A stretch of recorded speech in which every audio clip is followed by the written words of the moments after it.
What up, Afro Tuck Nation? It's your boy. What's going down for the Get Down for the Clown? Let's do what we do, because I do for you and the crew. Let's get on this reading rainbow. Hey, let's do it. Now pull up, Pome.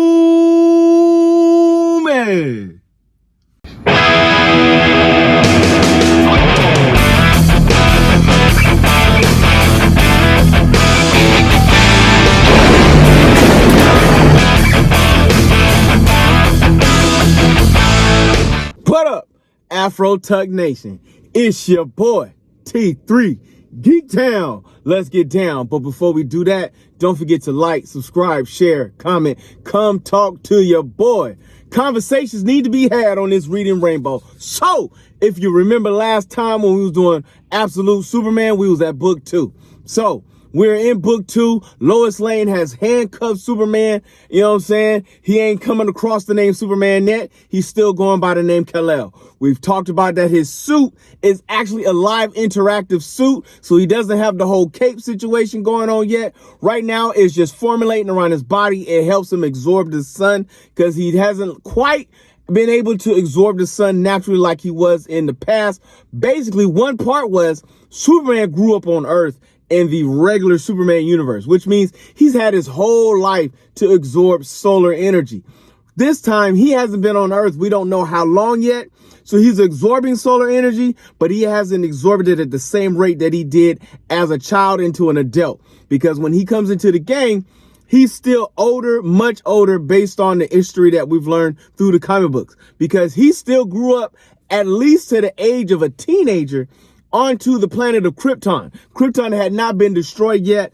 Both his biological parents were part of what is they call the steel industry, people who are just blue collar workers doing their thing. But both of them were smart and genius and knew the planet was going to be destroyed and had to figure out a way to get their son onto another planet.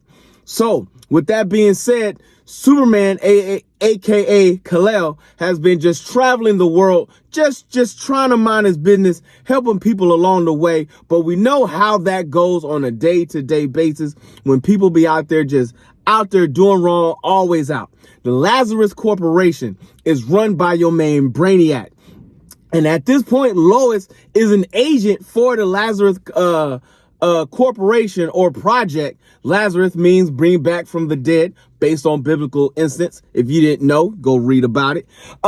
But with that being said, she has handcuffed herself over to, at this point, Kal-El. And he's used up so much energy in the battle that was happening at that time. He can't just break these particular handcuffs, because let's be real, Brainiac has designed this particular feature, which means he would have to use more strength than necessary and absolutely probably rip Lois's arm off to finally get away.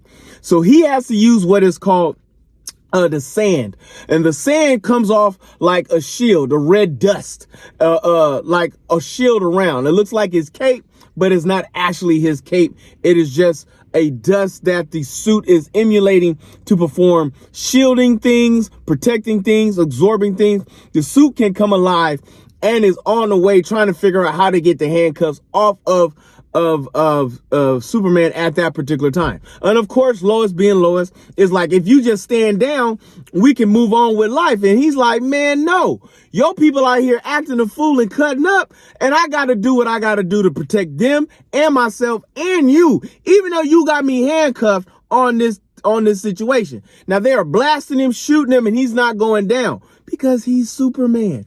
But they ain't realized this yet. So he goes on and he's saving people and saving her and the situations that's going on all at the same time. She's realizing this is not no ordinary man. The suit may be alive, but this man is much more than he gives. And he is saving lives. He is not destroying lives. So now she's not sure what to make of him. Now she's not sure what to say about him. Now she's not sure if he's an actual threat to the actual thing that Brainiac, aka the computer, is saying at this particular time, because they are working for this particular machine. Now, do they know that this machine's an alien? I have no idea, but they are out there in this world. And eventually Superman gets away with the help of his AI suit to finally get away from what Lois was trying to do. Lois is writing a report, reporting back to the Brainiac unit on this particular function and formality on everything that happened with this particular Superman. Not a real lot really happened in this particular comic book. Actually, this series was actually really shorter than I expect. Book 3, I'm hoping gives us a little bit more information because we're still balancing between what was happening in the Krypton and what was happening on planet Earth.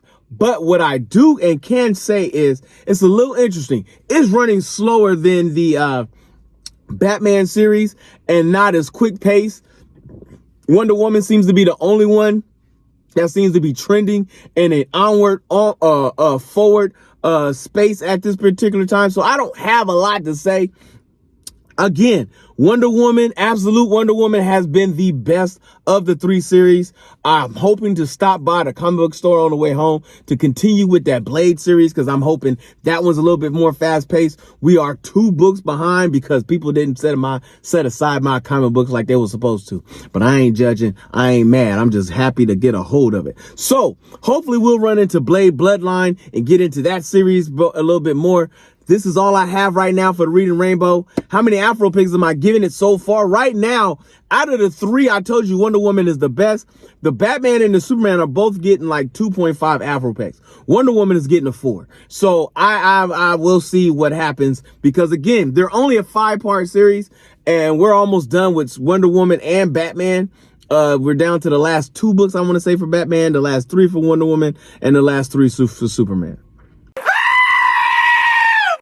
All right, folks, tomorrow I'm hoping to jump in a little bit more. It's a show called Secret Levels that is on Amazon. If you like Love, Death, and Robots, you will actually like this mini series of different stories.